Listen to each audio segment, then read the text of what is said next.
over 90% of murders are eventually solved. But the killing of a schoolgirl in North London has defied detection for a year. Tonight there's a chance to prick someone's conscience. Someone must be able to fill in the gaps in what detectives know about the life and death of Hannah Deterville.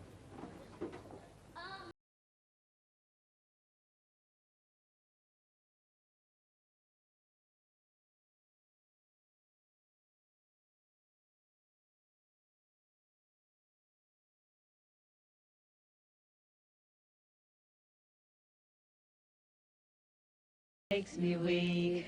I get so weak in the knees, I can hardly speak. I lose all control when something takes over me in a day. It is so Hannah, can you go to the wool shop for me and get some of that gold thread so I can finish this off? Yeah, okay, Mum. Today she wanted to be a doctor, tomorrow an actor, you know, the next day she wanted to be a singer.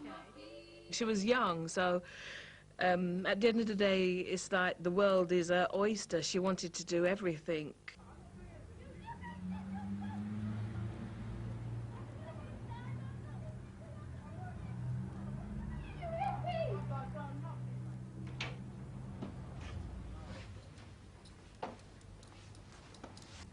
Was that you arguing outside? Yeah, the guy's mad. What were you arguing about? Nothing. What can I get you anyway? Some gold thread. Oh, okay. When does school start back? Monday. Listen, Hannah, do you want me to call you a cab? No. I'll pay for it if you like. No, I'll be all right. It was the day after New Year's Day. If you knew who might have been arguing with Hannah, please call to eliminate this incident from the murder inquiry. And every shopkeeper in the area knew Hannah. She was popular, but she's got this aura that, you know, she makes friends very easily. I felt proud, you know, to be her mum. I still am. What do you think? You look great. Mum, can I go out tonight? All right, as long as you're not back late, okay? Thanks, Mum.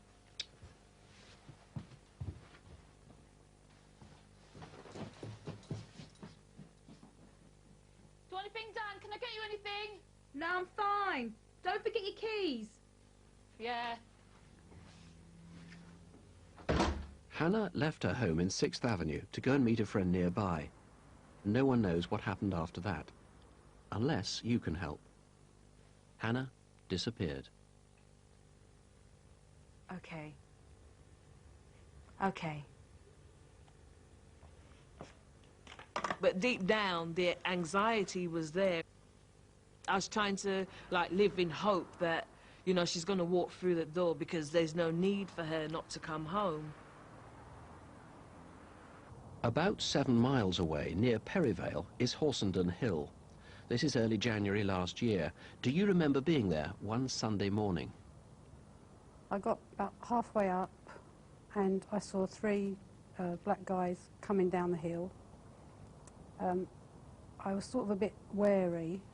Well, it was just unusual to see, you know, 3 men without a dog or children or anything up there in that sort of weather. It was unusual, so I just avoided them. These men are very likely unconnected with Hannah Deterville, but police need to trace them to be sure. The importance of Horsenden Hill became clear 3 weeks after Hannah disappeared. The area is often used by gay men, and some may be crucial witnesses. London Lesbian and Gay Switchboard, how can I help you?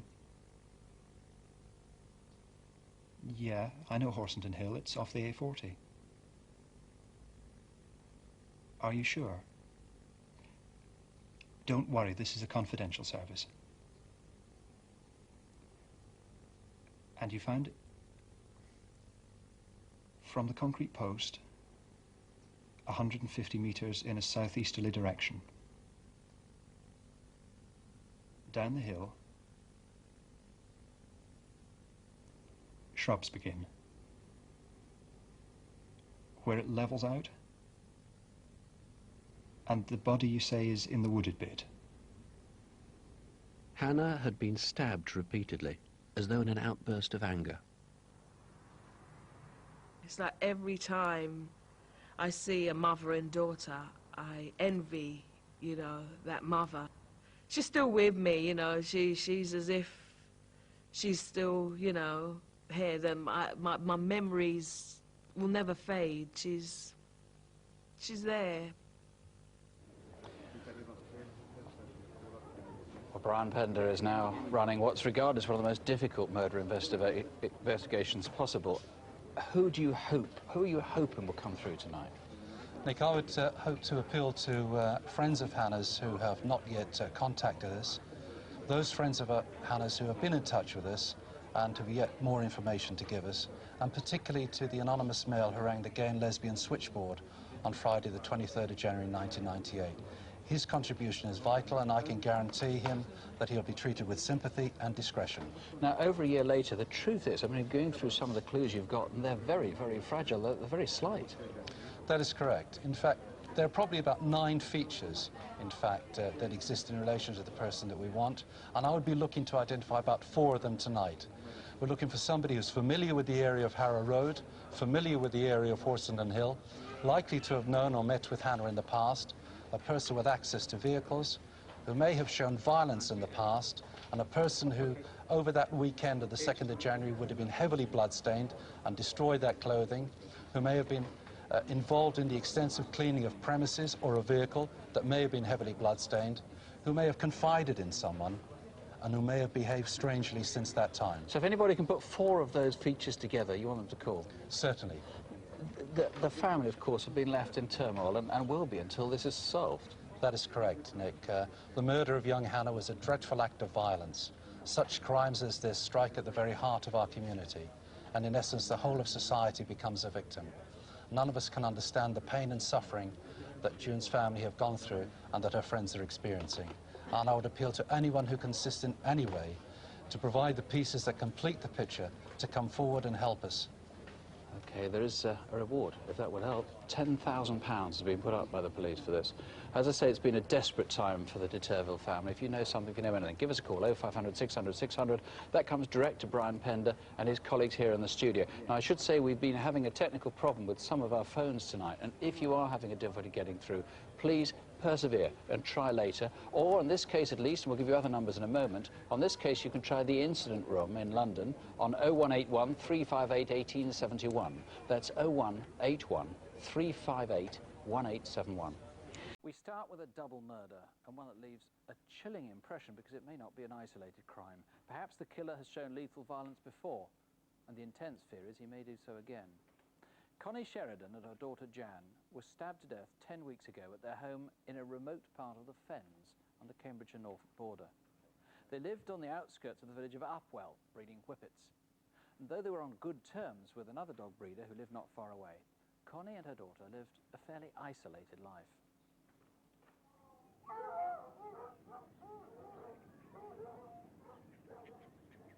There's a load of food coming for the dogs at 1:30. I do hope you can be back by then. My legs are not so good today, you know. And I don't want to be here on my own when they come. Not when I'm feeling so shaky. I'll be back before then. Well, I hope so. You really shouldn't feed the cats, you know. It just irritates the dogs. Those dogs can see too much. That's why they bark so much, you know. Ah, she's just in a mood today. You shouldn't take me no... Jan and Connie moved in 9 years ago, and I didn't really get to know them very well. And then, about 3 years ago, 2 teenagers broke in and let all the dogs out. And that's when we became more friendly, as we decided that we should keep an eye on each other's property if we were out. Connie was a sweetie. I like Connie very much. We got on very well together. Oh, hello, Connie, it's Molly. Do you want to send Jan over? I've got newspapers for your kennels. When Jan was at college and Mum was there on her own, I used to ring up to see if she was all right, and we'd have a nice long chat, you know, putting the world to rights. Oh, hello, Jan. The road to the Sheridans' home is a single track with hardly any traffic. I was wary of any cars I didn't recognise because it's a dead-end road and I'd suffered a number of thefts of farm machinery in the past. So when I didn't see the car return again, I decided to go and have a look for myself. It was a pale-coloured car parked next to Connie and Jan's house. G567PVF. But that registration number doesn't exist. Did he get it wrong, or was the number plate false? The Fenland drains are noted like for their coarse fishing. There's bream here, there's roach, there's pike, there's zander.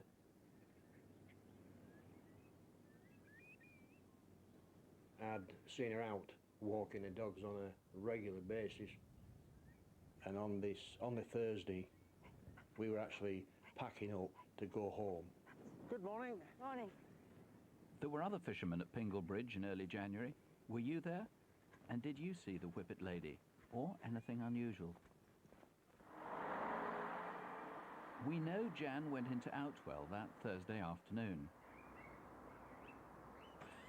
Then, presumably, she went home. Next morning, on the Friday, neither Jan nor Connie had put out their rubbish for collection.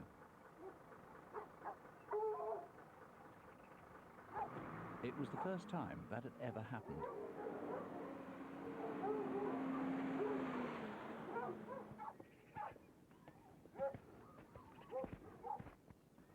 Jan used to collect my dog world on a Friday. Sometimes it would be a Saturday. And of course that weekend it didn't come. Hello, this is the Sheridan residence. Please leave a message after. My friends came to pick me up on the Saturday, about midday. When we drove past, I noticed that the curtains were still partially across.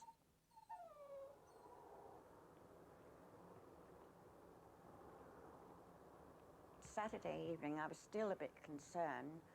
I looked over the gate and I could see the lights were on in the kitchen, and I thought, oh, that's all right, you know. But on Sunday, Jan failed to turn up for work at nearby kennels. The owner was alarmed, especially when she heard Jan's whippets in distress. Jan was very reliable, conscientious, but most importantly, she really loved the dogs. Dogs were her life, her passion. I thought something was wrong because in the 5 years she's worked for us, she's there on the dot. She's never been sick, never not turned up. Jan!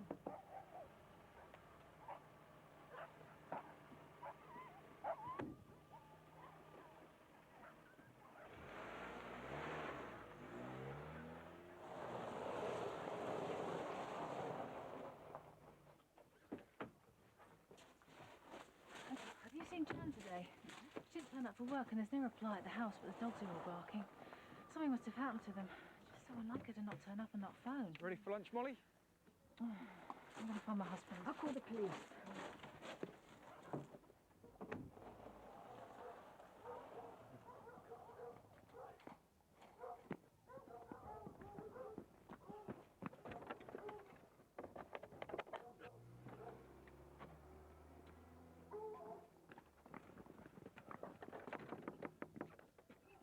Jan, Connie. You better wait for the police. The smell and the baying of the dogs made it clear that something terrible had happened. I still feel they're there. It's just like a bad dream, you know. I can't imagine that they're not there. I'm still going to do things like ring them up and say I'm going out, or coming back from shopping, I don't see Jan's car, and I think, oh, Jan's gone out, and these silly things. And then I say to myself, oh, I must let Connie know that. I think, oh, stop being so stupid. I mean, you think you'll probably wake up and they'll be there. Paul Chapman, in this truly awful crime, you've been investigating for 10 weeks. You've never divulged the motive. What do you think it is? We're unclear on the motive. It isn't clear by any means, but we're, at this 10 weeks into the inquiry, we think the motive is actually sexual. And given how isolated their house is, down this dead-end lane, is it somebody who's local? It's undoubtedly somebody who currently lives locally, or somebody who perhaps in the past has lived in that locality, has got some very, very good local knowledge. If you know the area, you just wouldn't stumble across Janice and Constance's cottage. It is very, very isolated. Do you suspect they might also have known either Jan, or, well, either of them, either Connie or Jan? Yes, if it isn't somebody living locally or has lived locally, it's somebody who's particularly targeted these two ladies. Now, if you've got somebody who is perhaps sexually rather odd, I mean, with all that implies, someone who would murder, I mean, that's not anything you'd imagine of a relative or a friend. Put all this together, grey car, silver grey car, is that connected? Yes, we're fairly sure it is. This is a vehicle which was seen by a witness in a farm access immediately next door. You're not to sure Janice's what sort of car it is, are you? We're not. I mean, the witness describes the vehicle as being possibly grey or silver in colour, certainly light-coloured, saloon or hatchback, and around about a medium size. If you're the brother, sister, flatmate, if you've been a former cellmate, if he's been in prison, if you're an uncle of the offender, is there anything you'd notice about him? I'd like people to think very, very carefully about somebody close to them in the days leading up to and after the murders of Constance and Janice. This is at the end of the first week of January? That's right. Did you notice some change in their behaviour? Perhaps they were traumatised. Perhaps they were actually suffering from some type of stress.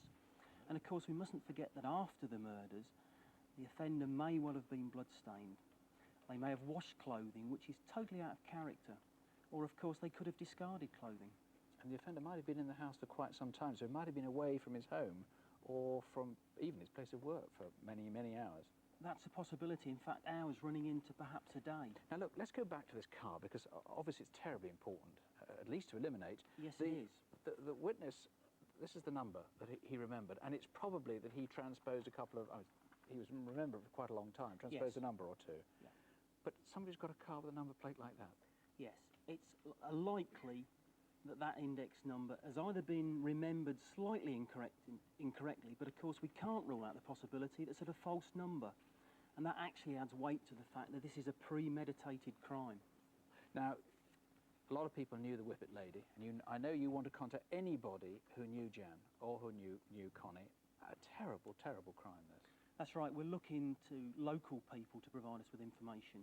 People who were visiting the area, and they would include fishermen fishing for pike and sander in the near waterways, and also people within the Whippet community. Their whole lives revolved around their love of breeding and showing Whippets. Nationally, they travelled the country doing this. OK, well, even if you don't think you've got a crucial clue, Paul Chapman and his colleagues really need all the help they can get on this one. Please ring if there's anything that rings a bell. There's a reward up to £25,000, but of course there's much more at stake than that.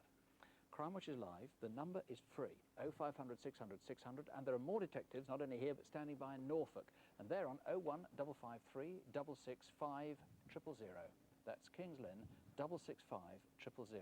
Sherlock Holmes or Miss Marple would probably want to have a crack at, except that in thrillers, the clues are planted for you, and you don't need to worry much about the victim. But here, the victim is real, and so is the anguish of his family and friends.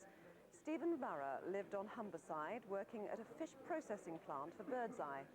One day, 5 years ago, he disappeared.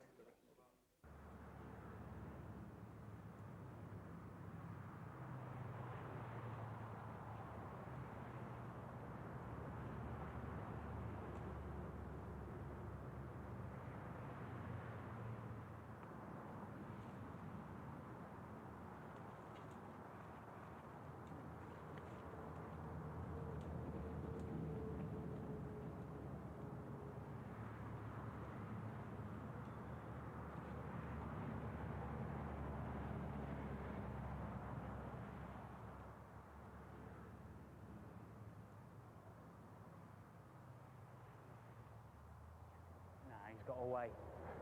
You're losing your touch, mate. You reckon?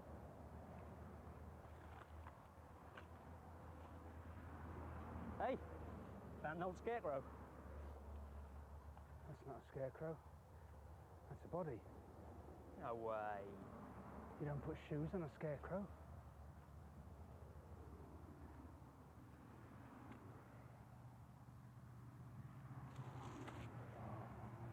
It was a clothed skeleton. I think we'd better call the police. It was stretched out as though in a coffin, but lying in a ditch 30 feet from the A1.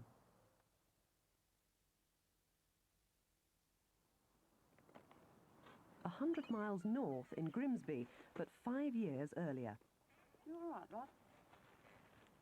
Yeah. Look, Mum, take this and get us in a nice joint for Sunday. Thanks, Rod.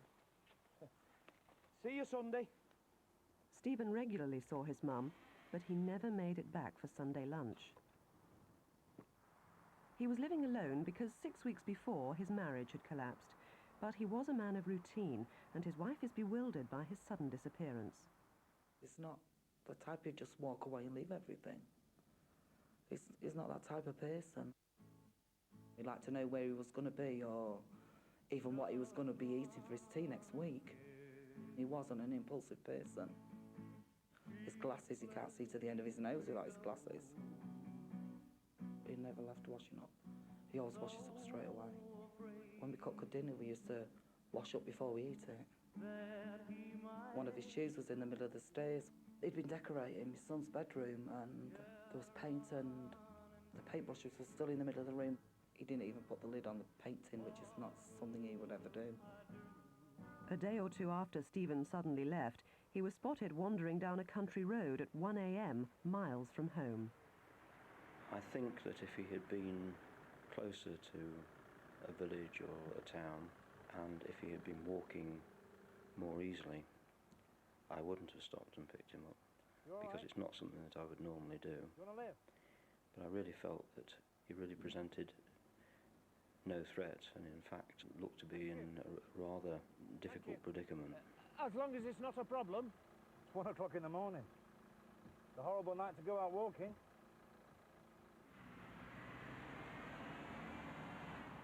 You like the king? You know, Elvis. Roy Orbison. He was the greatest. Do you know why he wore the dark glasses? Because he had wonky eyes and he didn't want people to see them? No, his sight was damaged in the fire that killed his wife and daughter. That was just a myth. I will punish you as your deeds deserve, declares the Lord. God gives, but he can take away.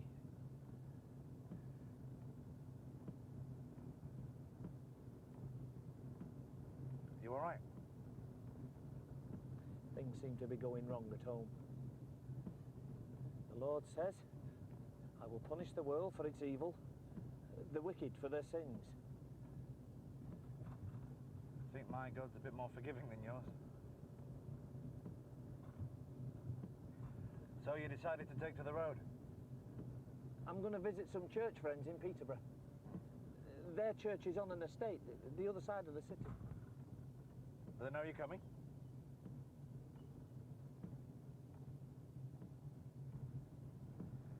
We know this was definitely Stephen because so many details emerged in conversation. I live in this village. Look, how long have you been out on the road? 14 hours. Listen, you've been out there a long time. Do you want to come in for a hot drink or something? I don't want to be any trouble. You'll not get another lift. Not this late. Just come in to get warm at least. When I got him home, I felt that he was quite pleased to be there, and he began to relax, so finally he decided to stay. I fixed him up with a sleeping bag on the settee downstairs. When I woke early in the morning, I found the sleeping bag folded up on the settee, and he'd gone.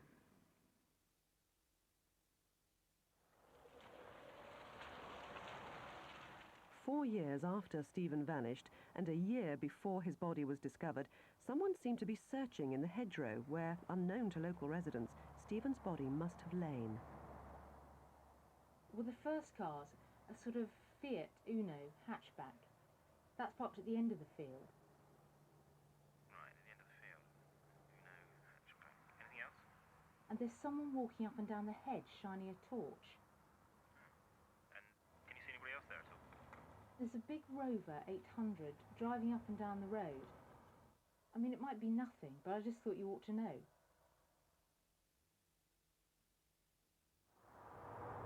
What were they searching for? Had those people simply lost something and had gone back to retrieve it? Who was driving up that muddy track beside this field in Stibbington in October 1997, 12 months before the human remains were found? I do believe Stephen, I just don't want it to be. Nobody ends up like that, in a ditch with nobody with them. Nobody. Nobody deserves that. Now, we have a map here of East England where Stephen's last known movements were. We'll come to that in a moment. But, John Nabbott, it's a mystery, isn't it? I mean, watching that film, you might think, given his state of mind, he might have wandered into the field, died of natural causes, maybe committed suicide, or was it suspicious? Well, scientifically, we cannot establish the cause of death. I mean, for example, there are no skeletal injuries, but there are elements that do cause suspicion. For example, as you've heard, it was unusual behaviour for him. Then there was the mysterious incident in the field, 4 years almost to the day of his disappearance. And finally, the disposition of the body. Body was laid on its back. I'm told that if somebody dies of natural causes, there's a tendency for them to curl up in the fetal position, and this didn't happen in this particular case. Now, you are convinced, are you, that it was Stephen? I mean, it's difficult to tell, isn't it, in that state? The body was found in the clothing that Stephen left home in, and also there were personal effects that have been identified by his family. In particular, a house key which fits the house. Now then, we know roughly some of his movements anyway. He left home in Grimsby, was picked up by that gentleman in Middle Raisin, who you've eliminated from your inquiries. You're convinced that he's genuine. Now, you want to know how he got from Grimsby to Middle Raisin, and then what happened after he was dropped off in Wellingborough. Yes, indeed. For the sake of Mary and the family, I need to know what happened to him from when he left Wellingborough until he arrived where the remains were found near Peterborough. I need to know that. Tantalisingly, on New Year's Day, the incident room at Grimsby received a phone call from somebody who didn't leave their name. And I would desperately like to speak to that gentleman again. Well, let's just hear a recording of that now. Hi, I think I saw John Varah, or Yarra, or whatever his name is, at the Grimthorpe Little Chef. He asked me for a lift. He told me he was a lorry driver and that he had angina and diabetes and that he needed a lift down south. Now, that caller didn't leave a name or a telephone number, so if it was you or if you recognise that name or that voice, then please call in. Call if you know anything, please. It's free. It's 0500 600 600. We're live, and detectives here are waiting for your call. There are others standing by in Grimsby, and the number is 01472 362 778. That's Grimsby 362 778. To the murder of a tourist, Maria Wodianitzky from Stockholm, had been in London for less than 2 hours before she was killed in an arbitrary robbery. This is an appeal to the killer himself, to his friends and relatives, and to a London cabbie who couldn't possibly have realised what his passenger had done.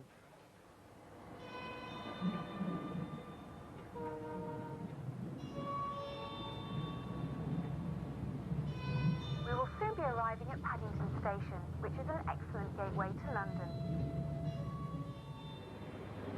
We hope you've enjoyed your journey with us on Heathrow Express today. Thanks for travelling with us this afternoon, and we wish you a safe and pleasant onward journey. Welcome to London. I wish we could take the train straight to the apartment. Hey, Andre. And then a number 10 to the flat. And according to the guidebooks, we'll be passing the Albert Memorial on the way. Who's Albert? Someone who never had to travel up the platform and join the train suitcase. The family was staying near the Royal Albert Hall, and having taken a bus to Kensington Church Street, they walked into Kensington High Street to catch a number 10 towards Knightsbridge.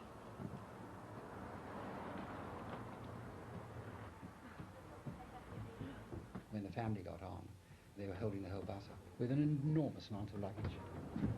And the bus conductress got very upset. Fred, I'm going to have to ask you to put those in the luggage rack so you'll cause an obstruction. Well, we're only going a couple of stops. Doesn't really matter, I'm afraid. I knew you bought too many things. I'm nearly there, don't worry. Shall I take this? If you don't mind. I do distinctly remember seeing him and saying, well, yeah, that's an extraordinary handsome chap. He had close-cropped Afro-type hair and a fairly tanned, dark skin.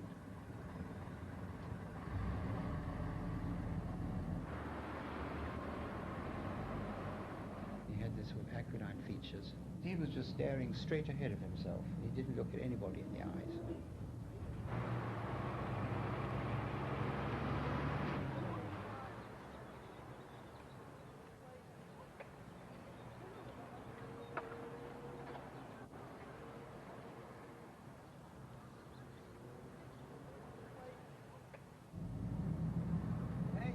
Hey, look! Over there, see? The memorial, that's Albert's.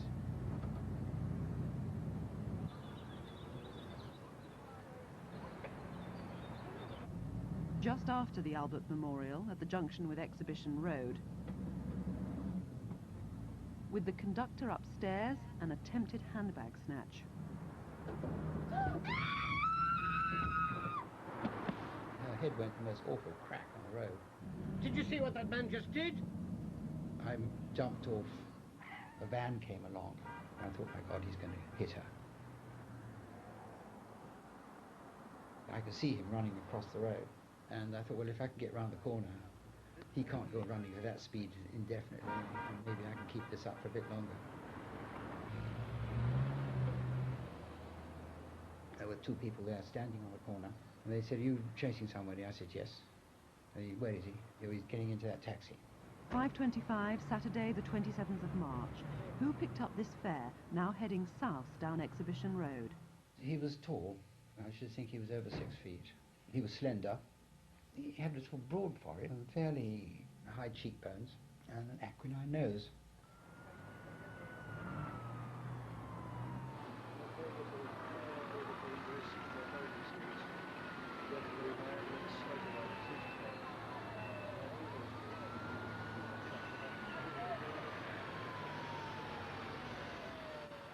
Well, David Shipley, a tragic situation. Now, this was a busy Saturday afternoon in central London, lots of shoppers and tourists obviously around. Do you believe that all the witnesses you need have come forward? You probably don't. No, I don't, actually. I do know that the number 10 bus that afternoon was extremely busy, very full of people, and only a few people have come forward so far. I would like to take this opportunity to appeal to passengers on the bus that day to either contact the studio here this evening or the incident room at Paddington Green Police Station. Right, now, what would people have noticed about this man who committed this awful attack? Well, we're not entirely sure where he actually got onto the bus, but we think it may have been outside the Royal Garden Hotel in Kensington Road. What we do know is that he travelled standing or sitting next to the victim on the lower deck of the bus when it travelled east along Kensington Road. He's a light-skinned black man, possibly of mixed race, maybe North African extraction. He's about 6 foot in height and slim build, aged about 30 perhaps to 35 years of age.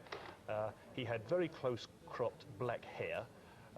He was smartly dressed according to witnesses, possibly in brown clothing, maybe even a suit. And what may be significant is that on the right side of his face there may be a mole or a skin growth to the right of his right eye. That's a very distinctive description, and as we heard from one witness, he was a good-looking man. Apparently he was. Now, when he ran away from the incident, remind us of the route that he took. Yes, he jumped off the bus and ran back along Kensington Road. He was chased by a passenger from the bus. He was seen to turn left into Exhibition Road. He passed two members of the public on the pavement, two men in their 40s, Mediterranean appearance, who saw him apparently get into a black taxi cab in Exhibition Road, which then drove south towards Cromwell Road. So crucially, those three witnesses are very essential to trace, aren't they? Those two men that were standing on the corner of the road. Yes. You haven't managed to track them down yet. And essentially the black cabbie, because he would know where he'd taken the chap. He would. The black cabbie is of vital importance to us. I'm positive he can further our investigation. So, bearing in mind, maybe a memory jogger, England were playing Poland at Wembley, I think, that day, weren't they? Yes. He might have been listening to it on the radio. Yes, possibly. And a man got in very flustered, presumably. Very flustered. He'd run some distance and very fast, so he would have drawn attention to himself. About 5:20 to 5:30 on Saturday, March the 27th. Thank you. 0500 600 600. That's live to detectives here in the studio, and it's a free call. And there are more detectives waiting on 0171 321 9640. That's 0171 321 9640. This is a sombre and, for me, a surreal Crimewatch UK. For all of us here, it can be gruelling coping with crimes against victims who are strangers. It's been almost unbearable dealing with Jill's death. Jill Dando was much more than a colleague. She was everyone's friend. Crimewatch is poorer without her. But this programme was her passion. And now, as Jill helped others, we hope we can do the same for her family, and for her fiancé, Alan. A senior police officer arrived at my work to tell me that a lady of Jill's description had been attacked on Jill's doorstep, and had been rushed to Charing Cross Hospital and had subsequently died from her injuries. We've had to look at everything. We've had to look at it in the complete 360 degrees at all sorts of things that were happening. But we've been looking at facts and we've been looking at evidence. And one of the first pieces of information and real facts are when the postman was delivering mail to Jill Dando's house, number 29 Gowan Avenue.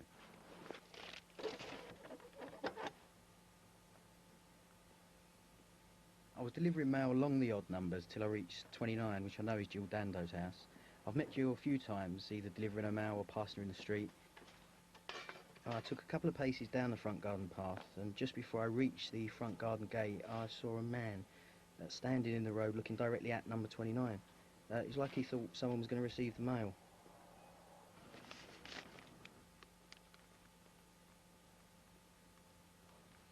I was looking for illegally parked cars on both sides of the road, and I noticed a Range Rover facing the Fulham Palace Road.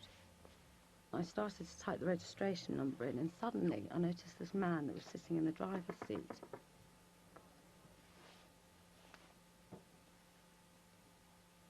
And I was quite sort of startled and a bit embarrassed, so I just walked off towards Munster Road. And at the same time, a driver saw another man, and he was near the other end of Gowan Avenue. I was coming out of Bishop's Road and wanted to turn right and immediate left to cross Munster Road into Gowan Avenue, and he was outside the glazier's shop, and as I went, he crossed. He kept looking up and down the road. I thought maybe he was looking for the road name. He was looking up. If you were in Gowan Avenue on that day, now is the time to come forward and tell us.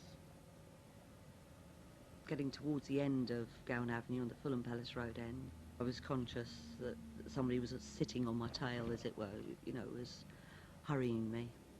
I had got the impression there was more than one person. There was a couple of people in the car. I was feeling very pressured by the car behind. I could hear it revving. And if that was you, and you were in a hurry in your Range Rover, we do want to hear from you to eliminate you from the inquiry. I went straight up Donnelly Road, dead opposite Gowan, and turned right at the end to come out by Fulham Football Club, and I felt sort of pressured into going faster than I wanted to.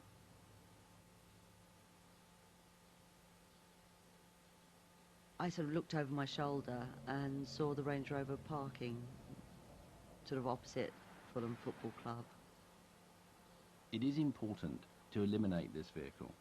There were several sightings of a blue Range Rover, dark blue Range Rover.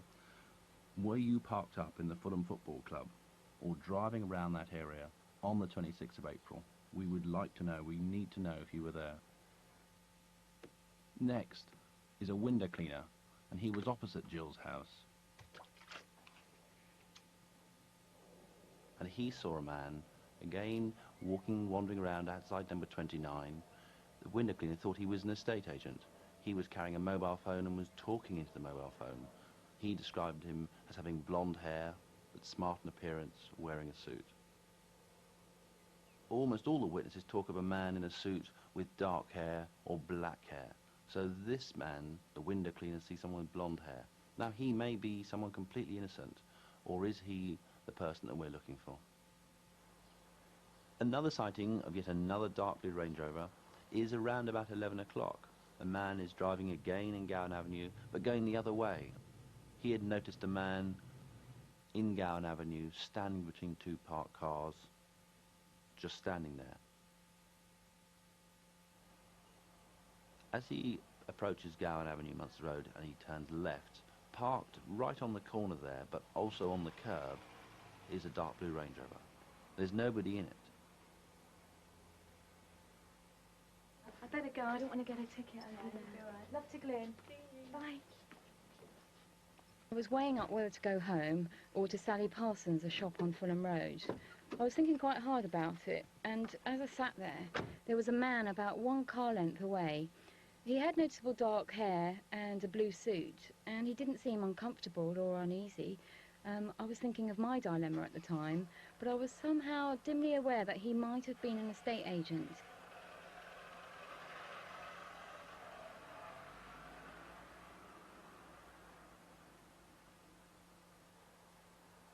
I saw a man standing on the corner of Gowan Avenue, just very, very agitated. And the one thing that I couldn't help but keep looking at was like the glasses he had on his face. They didn't seem to fit.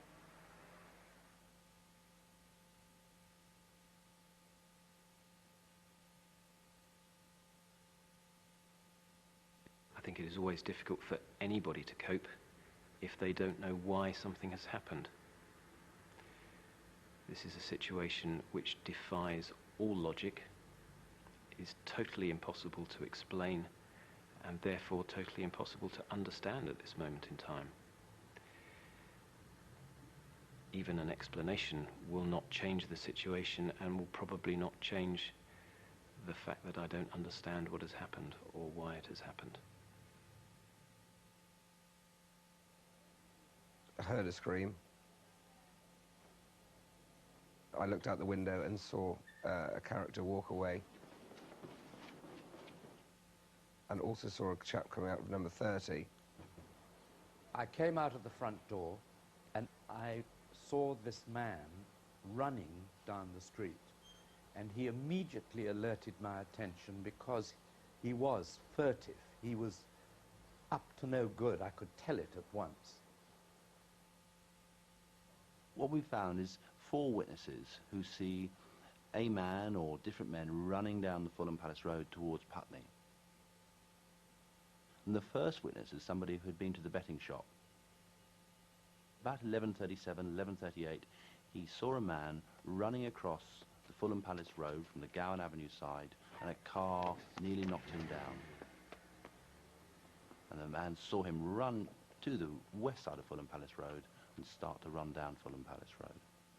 Another lady saw a man running down the Bishop's Park side of Fulham Palace Road, carrying a mobile phone and talking into the mobile phone, and she found that very odd. Is that the same man who had just run over the pedestrian crossing? Further down the Fulham Palace Road, a few minutes later, a lady is driving a truck north and sees a man, as she describes, running for all his life, wearing a suit, dark hair, south towards Putney. He was carrying a mobile phone. At roughly the same time, a van driver is going towards Putney in the Fulham Palace Road, and a man ran out in front of him, and the van driver had to brake heavily to avoid hitting him. Stupid idiot! That witness saw the man run across the Fulham Palace Road and into Bishop's Park. So there are 4 witnesses seeing a man running almost the full length of Fulham Palace Road, crossing the road and going into the park. What we do know of the man in Gowan Avenue is that he was wearing a dark, waxy, barber-type jacket, thigh length. Certainly the man running in Fulham Palace Road was not wearing a jacket or coat. So we can't be sure that the man in Fulham Palace Road is the one in Gowan Avenue, but perhaps he was a lookout. Perhaps he was a man standing at the end of Gowan Avenue, and then following the shooting, he has run away down the Fulham Palace Road separately. At around the time that he saw him run into Bishop's Park, there are a number of witnesses who saw a man in the park, by the railings by the river, acting suspiciously and oddly. Is he the same man as who ran across the Fulham Palace Road? We're not sure. But certainly there was a woman in the park, and she saw a man leaning over the railings, talking on a mobile phone. And he was talking in a suspicious manner, and when she came by, he quietened his voice and was concerned of her presence. That man in particular had dark hair, but he was described as wearing a grey or dark coat, which was long thigh coat. That could be the same man who was seen running from Gowan Avenue, because the coat in particular is very similar.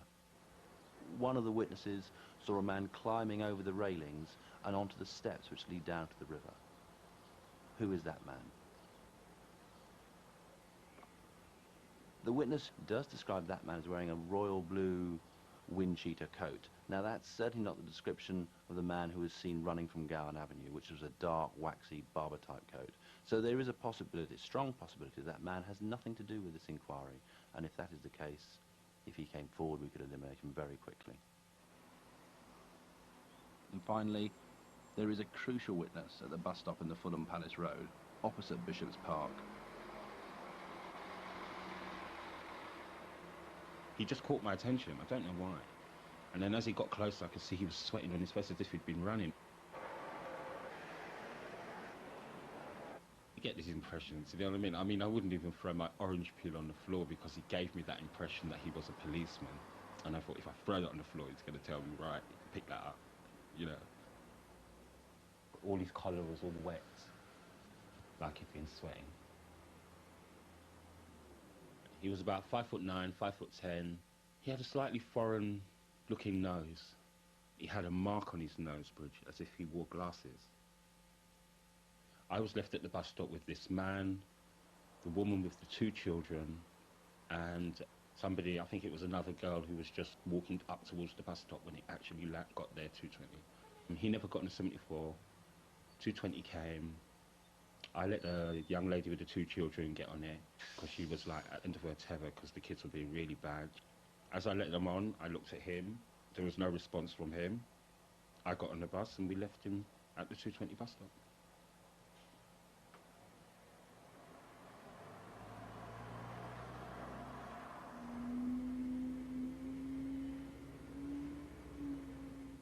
The bus driver's records show that 4 people got onto that bus at the time the man who answers the EFIC was on. One of them was an elderly lady.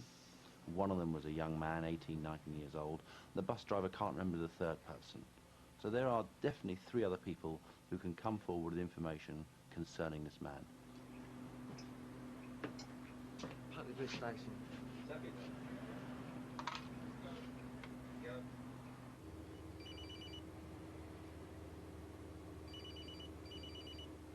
We'd be interested to know what he was talking about. Did anybody hear part of that conversation? Was anybody annoyed by the phone ringing and someone suddenly start talking on the bus? Were you on that 74 bus? We would like to hear from you.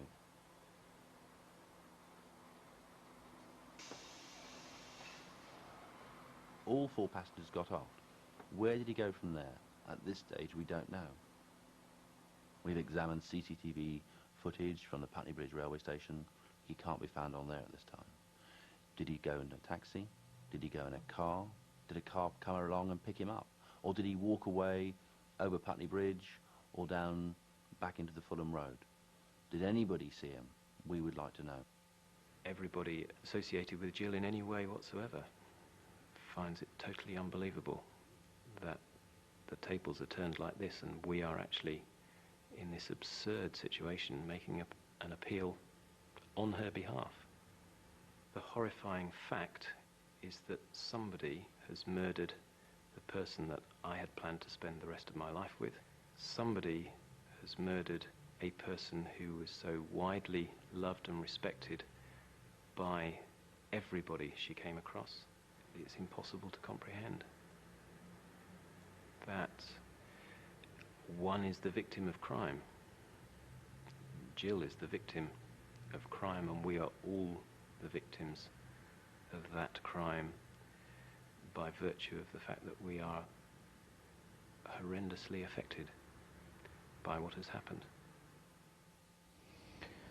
Hamish Campbell, let's see how viewers can really help solve this. There are just so many sightings with so many people there. They can't all be involved in Jill's murder. Why haven't they come forward to be eliminated? I think a lot of them believe that they've got nothing to contribute, that they were there innocently and therefore why should they come forward? But what I'm saying is it's essential they come forward because they help us determine the motive. Was there just one person involved in this killing or more than one? And as soon as everybody who was in that street comes forward, we can eliminate them and move the inquiry on.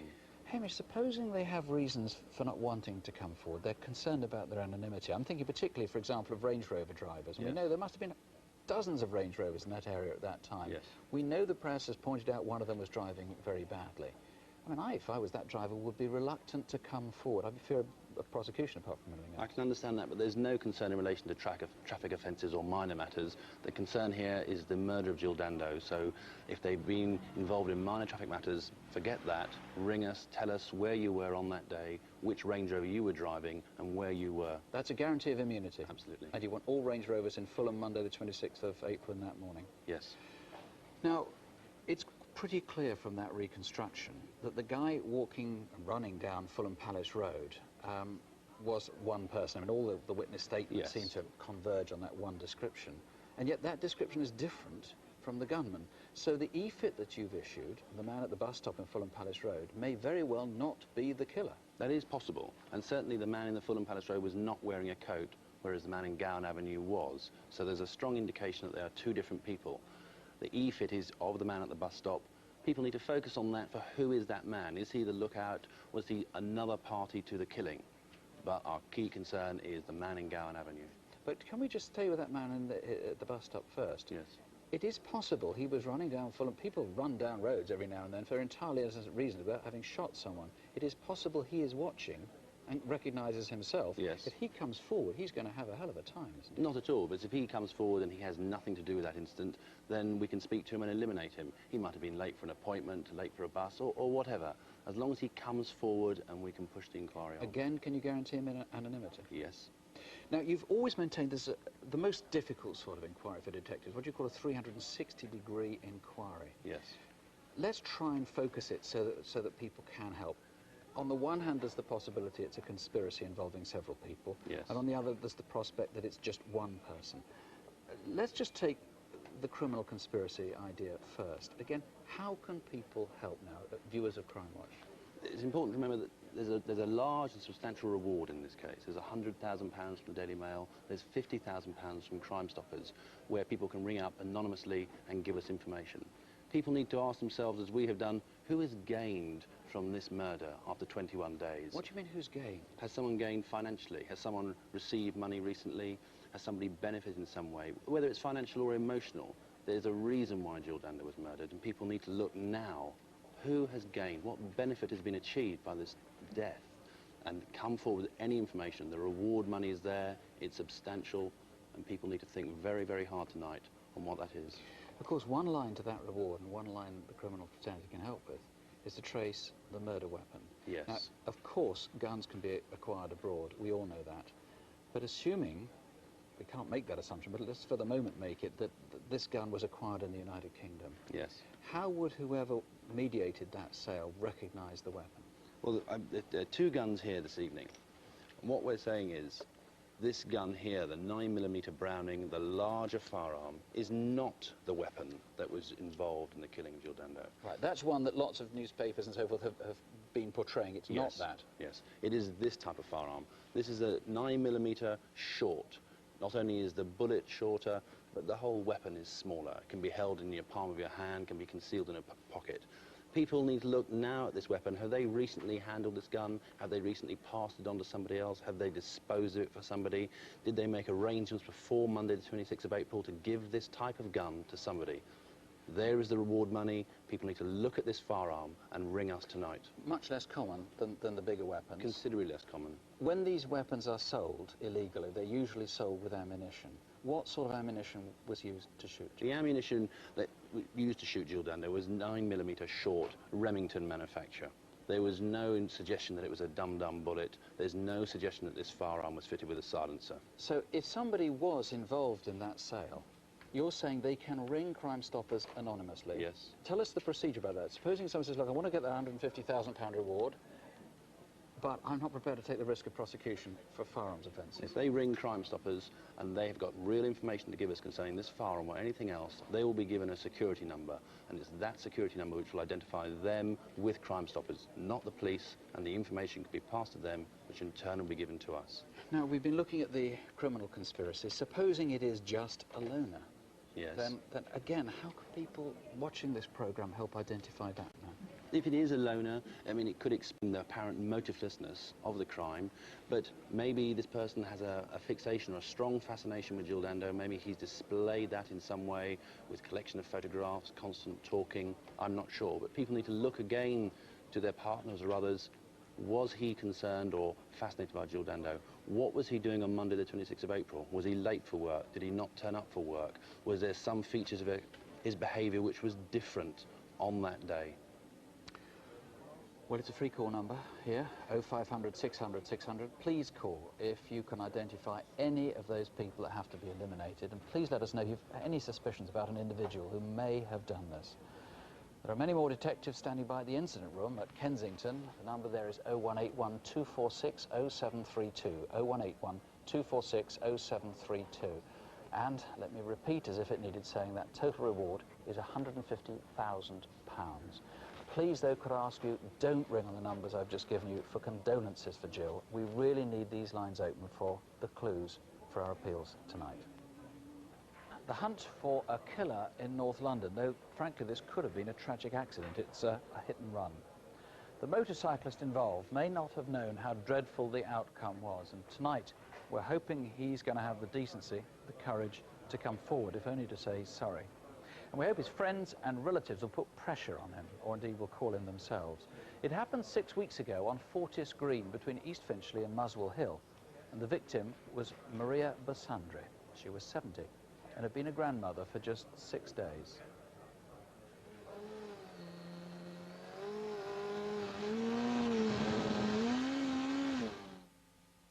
My daughter was born, my first daughter, and my mum's first grandchild, and my mum said to me that she'd never been so content in her life.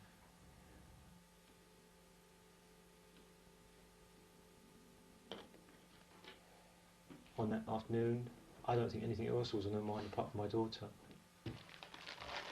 She was literally going to do what she really wanted to do, which was to get a little jumper which she had knitted, embroidered with the name of my daughter. Tuesday afternoon in early April, and a would-be taxi driver was learning the route between Muswell Hill and East Finchley. I was actually doing my knowledge, taking a few places, points of interest around the end of one of my runs.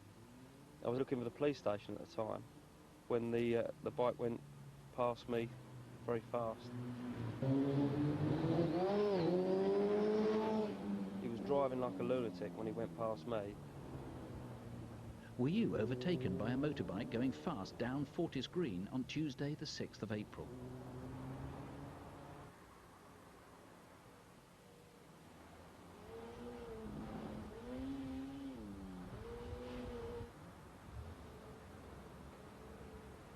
Paid more than me. She doesn't do anything. She's getting paid more. I know, didn't you know? No, I'm not coming out if she's coming. I haven't invited her. What are you going to wear?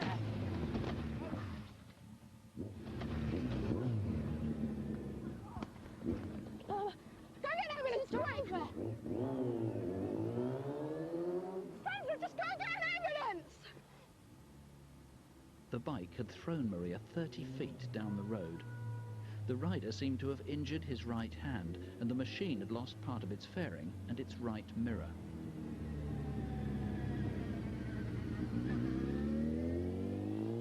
I received a call saying that my mum had been badly injured. It just felt like someone had torn your life up. You know, you were on a high, and such a high, and someone said, well, no, you're actually too happy now, and I'm going to knock you down, but really knock you down badly. I turned up at the scene. There was lots of police around, lots of people. What about the rider? I think he was wearing black, but I'm not sure.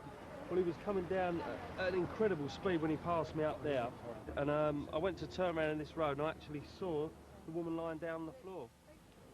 The police just said, the bike, it was a hit and run, and he didn't stop. It's funny, I didn't really feel any hatred, I just felt shock that someone could actually do that.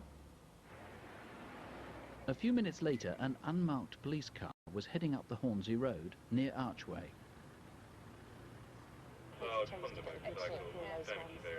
Hey, look, that's it! November Hotel receiving November Victor 5. That motorcycle, the red Honda, we've just seen it. It's travelling south in Hornsey Road in the direction of Seven Sisters. Pam, I think it's an R-Reg. Yeah, November Hotel, further to that, we think it's an R-Reg, We didn't get any further index, but we've just turned around and we're trying to go after it now. The bike was heading south towards Seven Sisters and was quickly lost in traffic. People asking you all the time, have the police got any more information? What's the latest? You know, that's tearing us apart. Someone's murdered your mum. That's how I feel. If the person comes forward, then at least the questions will no longer be there. And I will respect the person for that after this appeal. This is a similar bike. It's a Honda Fireblade, and all 3,830 suspect models like this are going to be checked. Did you repair a red, white and black Fireblade last month? One with an unusual opaque black windscreen that had got broken in the smash. The mirror we know got knocked off as well. You would have seen it in the reconstruction. Or did you sell or replace this right-hand fairing, this streamlining? Did you know where the bike is now? And did you treat a man for damage to his right hand, perhaps? Indeed, possibly a broken bone. Help clear this up, please, sooner rather than later. The incident room is on 0181 246 9820. That's 0181 246 9820. Or, of course, you can call the studio here on 0500 600 600. Really strong calls coming in tonight. We'll tell you about them later. In one of the first ever Crimewatch programmes, I think it was 14 years ago, we covered a terrible crime in which a man posed as a gas board official and murdered a shopkeeper who'd let him into his kitchen. We now have what may be a somewhat similar crime, this time a man posing as a water company official. It happened in Bethnal Green in East London on a Friday afternoon 4 weeks ago. The victim was Mary Lazenby. Her family are all keen that this appeal should go ahead, but they're so distressed they couldn't themselves take part. So Mary's carer guides us through what happened. Her life was her cats. She loved her cats. I used to say to her, Mary, have your dinner. And she'd make sure the cat had her dinner first. Chico! Chico! I've been going to see Mary on and off for about 10 years. And I used to take her dinner every day. Come on, then. She mainly just stayed in her flat. She might put the telly on sometimes. But she was mainly with her cat. Yes, you are. Deep down, you do have your little favourites. I'd be lying if I said I didn't. You know, and Mary was one of them. Mary had her own flat at the end of this corridor in Rochester Court, housing for the elderly. It may be sheer coincidence, but a neighbour, Sophie, had an unexpected visitor on Friday afternoon, the 21st of May. He had no right to be in the building, and certainly no right to be inside Sophie's flat. Who are you? Hello there, I'm just from the water board here to see about your water. Do you have a bowl or anything like that I can borrow? There's nothing wrong with my water. Let me see your identity card. Yeah, of course, there you go. OK. Tell you what, should we go and see the warden? She knows me, she'll vouch for me. Good doubt. OK. Later on, Sophie found her purse was missing. Soon afterwards, two men were seen sitting on a wall in Wilmot Street outside Rochester Court. Who were they? And was this their van? Then, half an hour later, the son of some residents answered the intercom. Sorry, I've got the wrong flat. OK.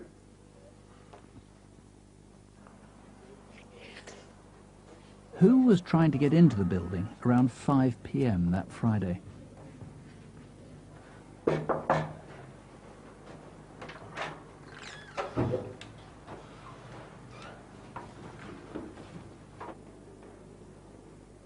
Was this you, innocently going to the wrong flat?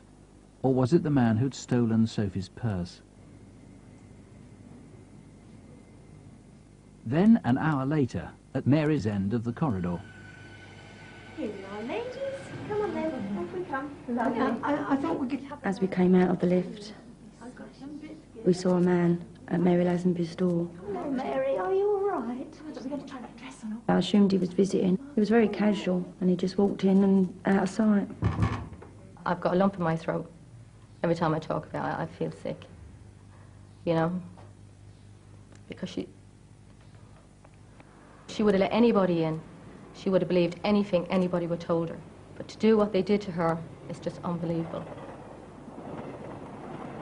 Half an hour later, Mary was heard talking to someone in her flat. What are you doing that to me for? Even then, I just thought it was a relative or a visitor of some kind that she knew. She wasn't shouting, she didn't sound frightened. For you, and we can go down. As we went in the lift, I heard Mary's front door open and close quite quickly.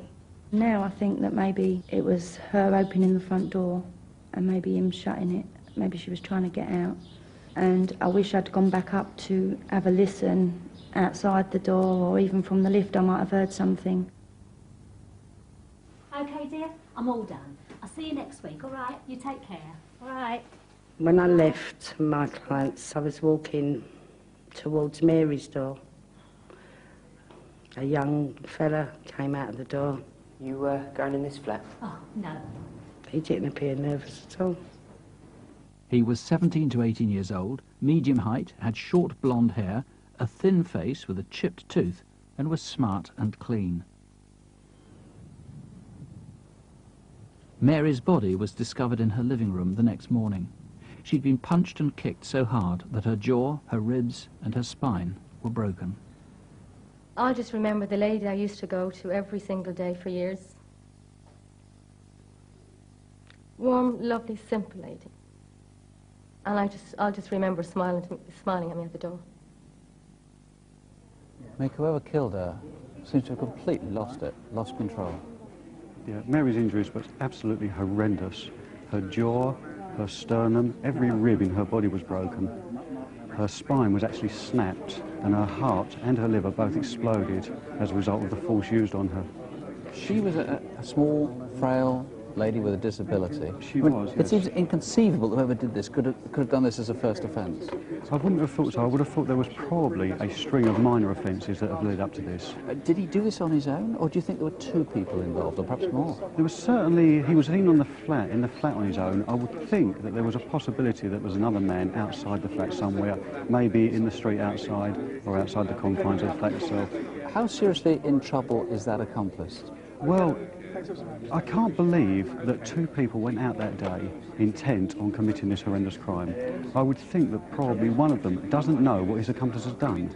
If he was outside and he went out with a view of committing what he thought was a minor crime, a theft of some description, and now he knows what's actually happened within, if he comes forward and speaks to us, tells us who the other person is, I can assure him I will deal with him for the minor offence of theft, providing he's got nothing to do with this offence of murder at all. And if he doesn't come forward, is he in much bigger trouble? Of course he is, yeah, because that just shows that he may have some sort of knowledge, or he may have been part of it.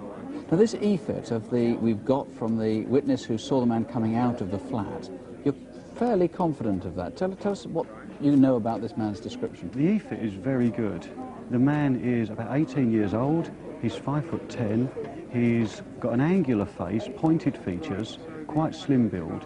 He's described as quite good looking with short cropped hair, but he's got half a tooth missing on the left hand upper part of his mouth, and his smile actually ruins his good looks apparently because there's a buckle in the rest of his teeth. Now this is terrifying to people, this sort of attack, particularly to elderly people.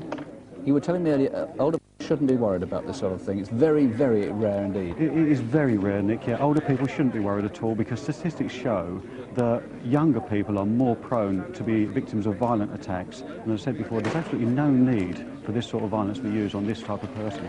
Well, this is a horrible crime, though. There may be something, anything that you can contribute. If there is, please, 0500 600 600, that call costs you nothing. Or you could ring detectives in the incident room on 0171 790 1212. That's 0171 790 1212. In Wales and Scotland, crimes caught on camera and faces people are going to find familiar. But we start by going back. 2 months ago, we reconstructed one of Britain's most appalling murders, perhaps the worst crime in Wales this century. Mandy Powers was 34, her daughters Emily and Kate were 8 and 10, her mother, Doris Dawson, was 80. The injuries they sustained were savage beyond comprehension. Since our last appeal, a host of new clues has emerged. So it's Saturday, the 26th of June. It was a memorable afternoon in Wales when the national rugby team beat South Africa for the first time in 90 years. But it was a terrible night in Kelvin Road in Clydach in Swansea. We start with Mandy's sister. My sister, Mandy, she was a wonderful mother. She loved her girls. They were her life. And she was good to my mother. They were such a loving family that they wouldn't hurt anybody. just seemed so odd. So unreal. Why somebody would want to hurt them. Initially, the house would have been smoke-filled, and therefore they're unable to see anything. But once the casualties are brought out into the open, the horror became a reality. Some of them have young families of their own, and to witness the deaths of two young, beautiful sisters must have indeed been a traumatic event for them. This is the most tragic and horrific experience that we have had to date.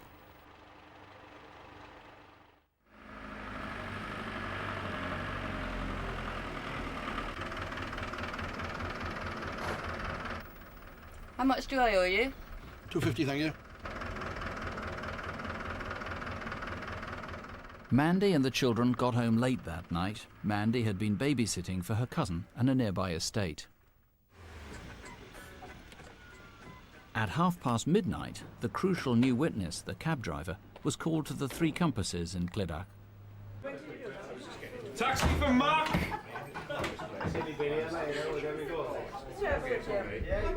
He was about my height, maybe a little bit shorter, 5'6", 5'7", stocky, black hair, spiked earring in each ear.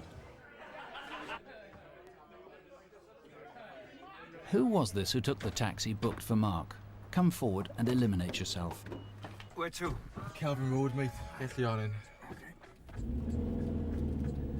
See the game? They're all class, but don't they? What a game, man. 29, 19, I couldn't He was very happy, cheerful at the time. Well, most people were that time of night because Wales won. You can see he had a few drinks, but he wasn't drunk.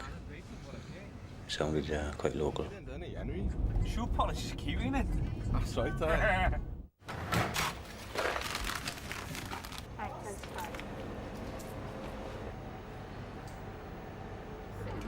June, can you mind the front a minute? I'm just going to call a cab. Next, we're trying to trace everyone who was at or near the chip shop on the Mond in Clydach that Saturday night. Can I have a taxi for Giovanni's? Yeah, as soon as you can. Okay, cheers, cheers.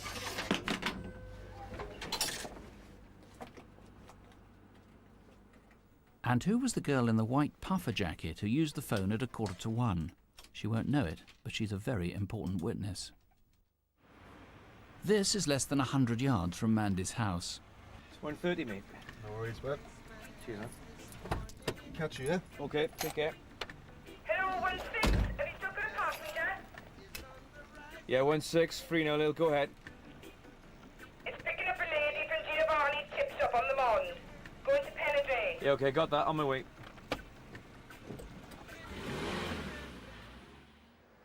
But I don't know why she's stuck in my mind. I just remember seeing her sitting on the wall. She was dark, she was tan, she was a pretty woman. She had quite a lot of jewellery. You noticed the jewellery.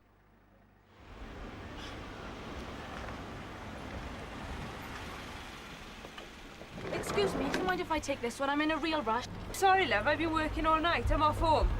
Is this taxi for me? I don't know, I was just told to come and do a pickup at the chippy.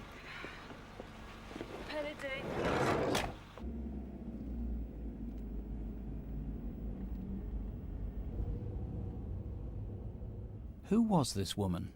Again, she's crucial to the inquiry. A few minutes later, the cab got back to the Mond. A taxi, love?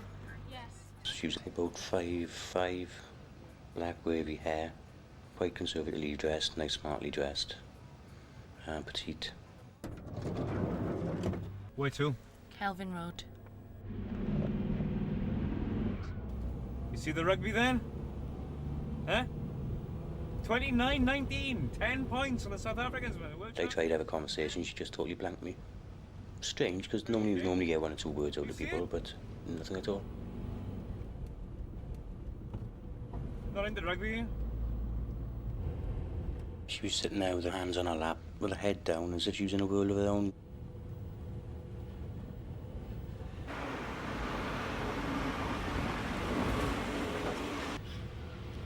I still do here. This is outside Mandy's house.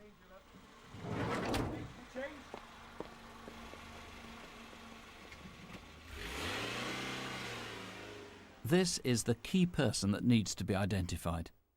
But there are still others who may be witnesses too. The couple walking down Gethlionan Road at about 2:30. And the man in a bomber jacket who was walking up towards Kelvin Road carrying something under his arm. Please come forward tonight. There's still a row to be eliminated. Were you arguing near Mandy's house that night? It was obviously what woke me up. It was definitely a very big slanging match between two people.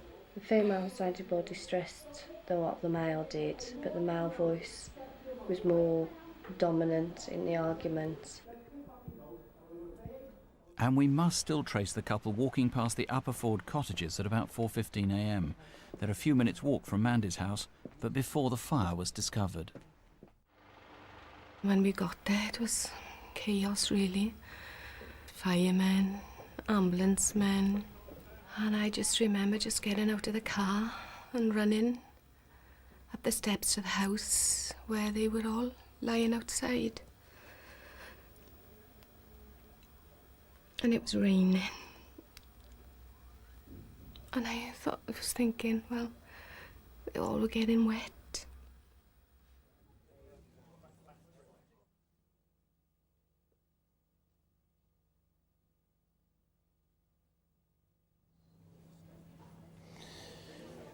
Martin, plainly the woman dropped by the taxi is the person you have to eliminate above all. You've just got to find her. Now, the fact is, she hasn't gone to any of the neighbouring houses, so presumably she went into number 9.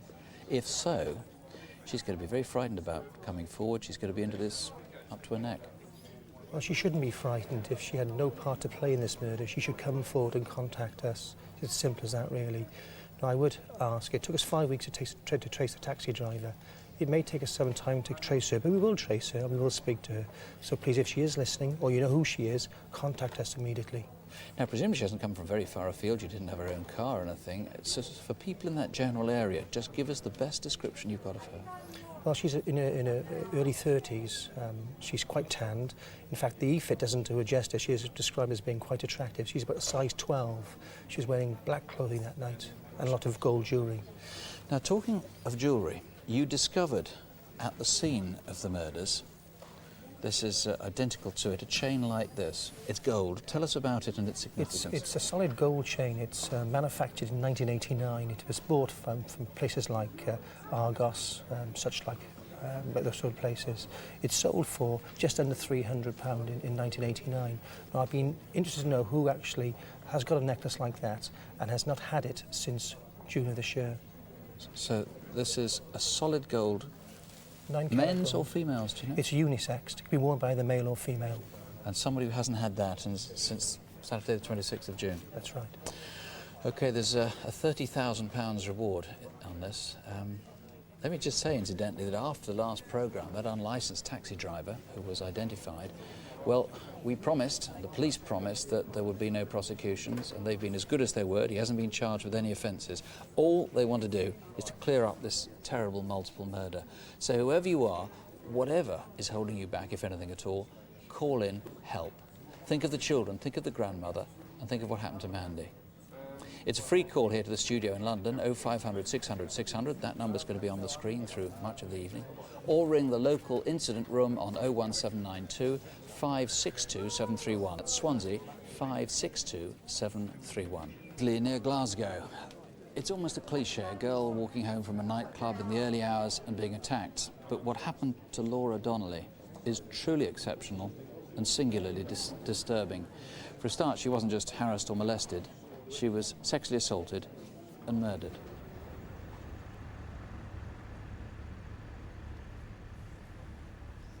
John, we're going to take some tapings and swabs from inside the tent.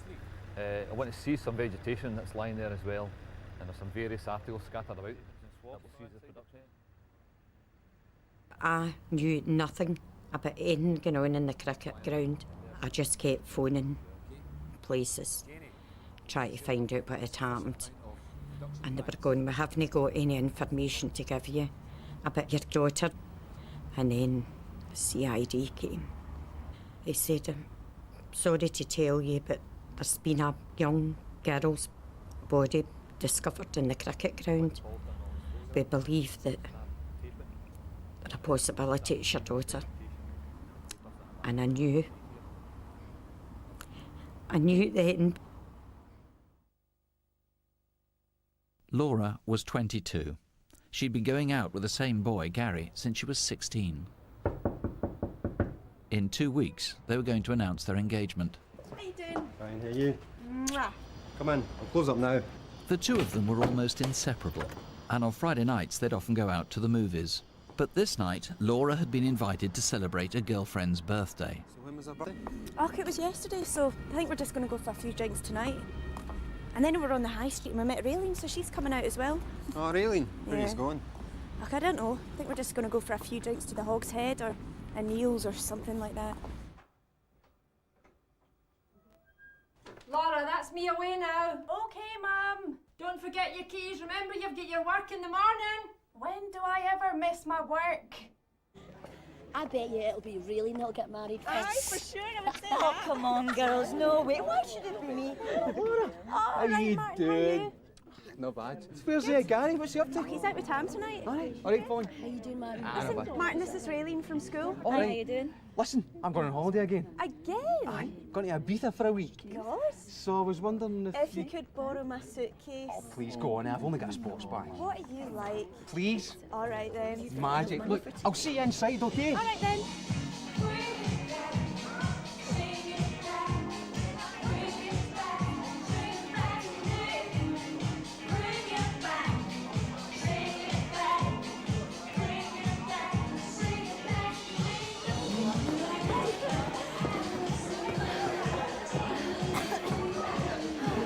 Look, girls, I'm really tired. I reckon I'm ready to go home. Right, well listen, I think I'll just stay a wee bit longer. Martin just lives around the corner from me, so I can just get a Do you want us cab to with stay him. on a bit? Aye. No, it's all right, No, you just we'll, go. no, we'll stay. I don't mind, No, it's all right, I'll be fine. I'll get a cab back with him. Are you sure? Aye, it's not a problem. Have you got enough money?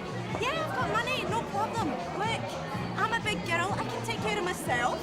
So look, can I get you another drink? But an hour later, Laura was ready to leave. Come on, let's go. Oh, can we not just stay for like 5 minutes? No, come on, Martin, you said we were going to go soon. Right, Sorry, okay, look, I'll see you later on, okay? Hang about for us, I'll get you in a minute. Listen, I've got work tomorrow, so we really need to go right now. By now, though, Martin was enjoying himself, and he was reluctant to go. At 10 to 2, Laura agreed to set out on her own.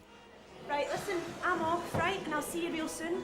Look, let me get you a staff taxi. Frank can call one, it's no bother. Look, Martin, I'll be fine. You sure? Yeah, okay. Look, I'll see you soon. Take care.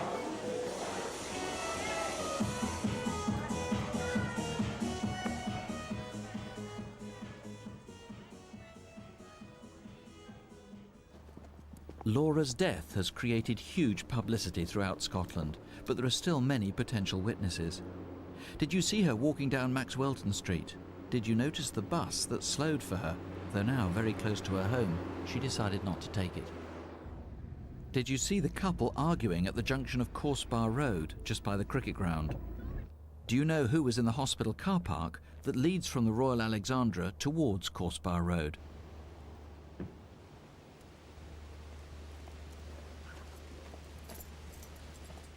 What time does the flight come in again? It's about 3 o'clock. I think we're going to be too early. We could be waiting down there a long time. Oh, no, let's better get in and get settled. She's braving her own at this time of night. Oh, there's a guy with her there. Maybe it's a lover's tiff. This could be a prime suspect, medium build, maybe in his 20s. Who is he, and what was he doing near the hospital at 2:15 in the morning?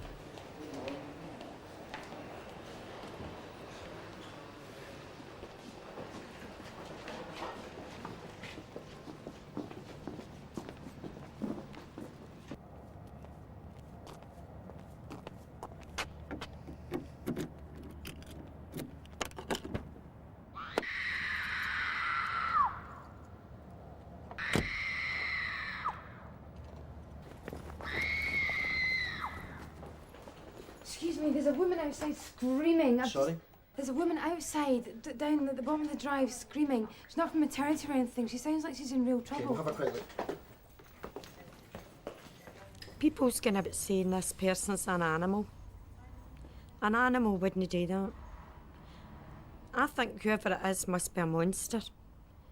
Because she was tiny. And if he was face to face with her, he must be a monster. What was it? Did you see anything? I never saw a thing. I never saw a thing at all. It sounded awful. It really scared me. Well, obviously, given the circumstances, I'm going to get the night shift inspector out. Okay? But thanks very much for anything. Okay, that's lovely for letting us know. Thanks, cheers. Police didn't find anything, but next morning, the groundsman did.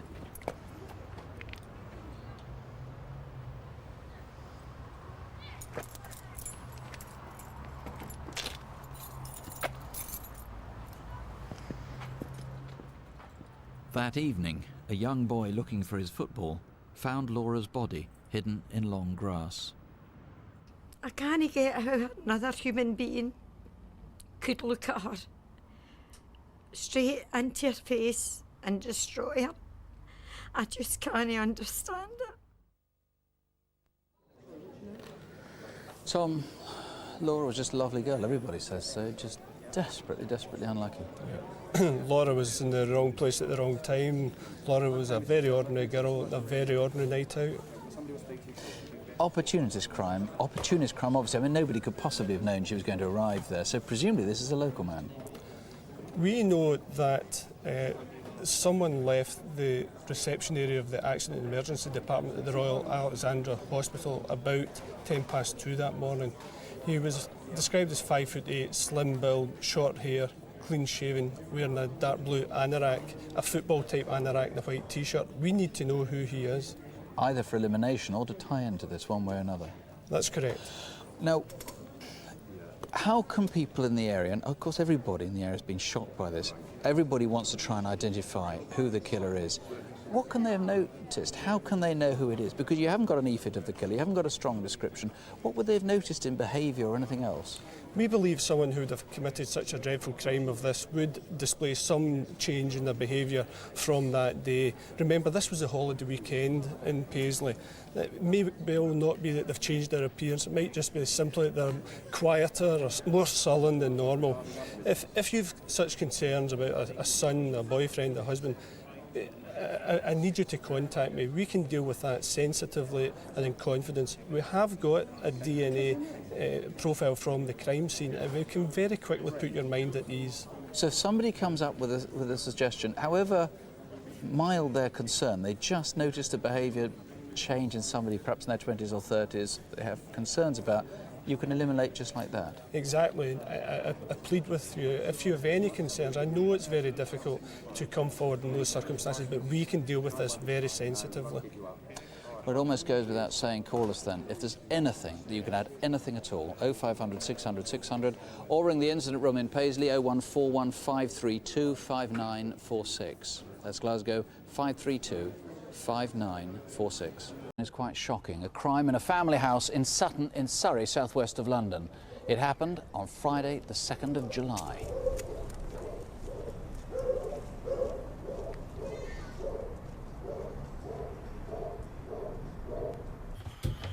Morning.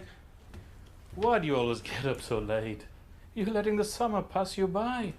Well, this is early for me. My relationship with my grandfather was more than a typical grandfather-grandson relationship. Because I was the first grandson in the family, he loved me very, very much.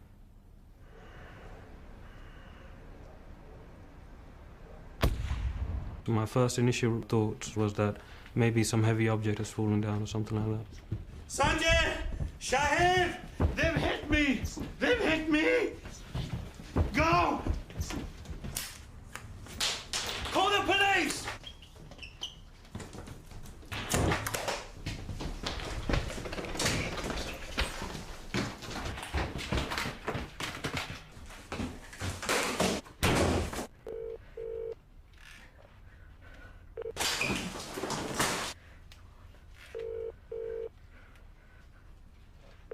Sutton, 2 minutes trying to... I just heard the second shot, and that made me panic over the phone. I just wanted to put down the phone and run downstairs, but I was still believing that nothing has happened, everything's going to be fine at the end.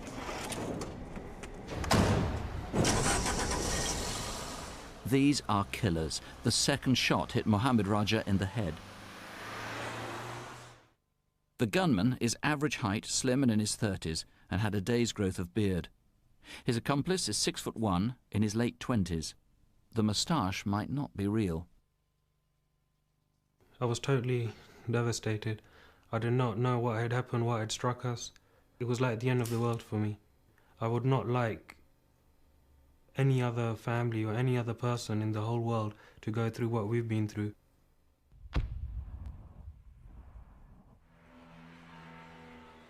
About 20 minutes later, half a mile away.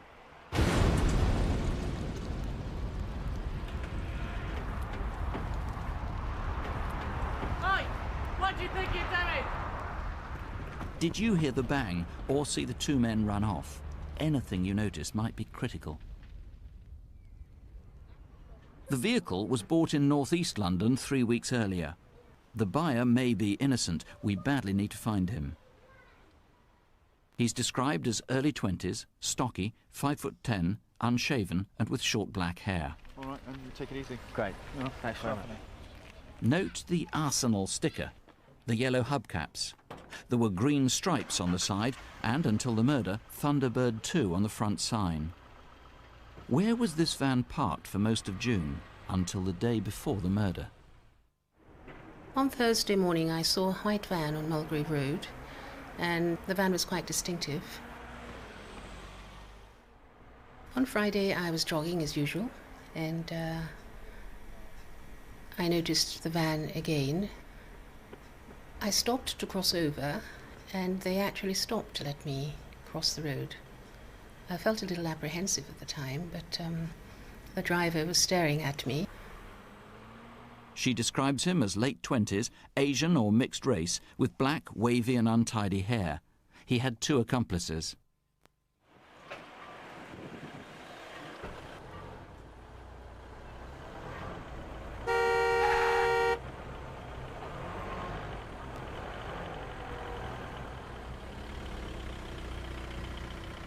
This time the van was being driven, rather badly, by a man of similar appearance. This is a different e-fit, but it's largely the same description as that given by the jogger 4 hours earlier. On a motive? Have you got one? Mohammed Raja was a landlord. Did he have disgruntled tenants? Why did this happen? Well, this is quite possible he did. He also was a property developer. One of the important things of the appeal tonight is to ask for anybody that knew Mohammed Raja in his business dealings or as a tenant to please contact us here this evening or at the incident room. But moreover, we're very anxious. We believe that the perpetrators of this dreadful crime clearly planned it, and we would therefore ask that if they have spoken to anybody, which I'm sure that they have, anybody involved in the planning, please contact us here tonight or the incident room. You know, nobody deserves in this world to be killed in the way that Mohammed Raja was murdered at his own front doorstep in the presence of his own family. So you want anybody, first of all, who knew Mohammed Raja at all, at any time? Yes, at any time. You really want to find out as much about his background as you can, even if people who think they know nothing about it? Absolutely. I'm convinced that they will be able to offer some contribution towards the investigation. And you're pretty clear that there are some people who do know something about this. Whoever did this will have blabbed or word would have got out. I think the way it's been planned, that clearly these people who have been involved, without doubt, had mentioned it to someone else. And it's those people that I would ask to come in touch, get in touch with us here this evening. Now, why, if these people had planned it so carefully, did they then use a van that was so distinctive? I mean, people must have seen this vehicle. Well, I think this is probably part of their plan. I accept that the vehicle, which is so distinctive, it was purchased on the 11th of June. There was some 21 days where it's been unaccounted for until the time of the murder. It is so distinctive, and somebody must have seen it, either parked outside of their house, or perhaps on a motorway, or even in a petrol station. Somebody must have seen that van, and I would appeal to anyone, no matter how insignificant they think the sighting may have been, please contact us here tonight. So anybody who knew Mohammed Raja, yes, anybody who has heard anything on the grapevine about this? Anybody who's seen that van? Very much so. If there's been any overhearing of conversations, or anyone who's got any information about the people responsible for this crime, I urge them to contact us here tonight. All right, Chris, thank you. If there's anything then that you can add, here's the number, 0500 600 600, or you can ring the incident room, of course. That's 018 1853 1212. Easy number to remember, 0181 853 1212.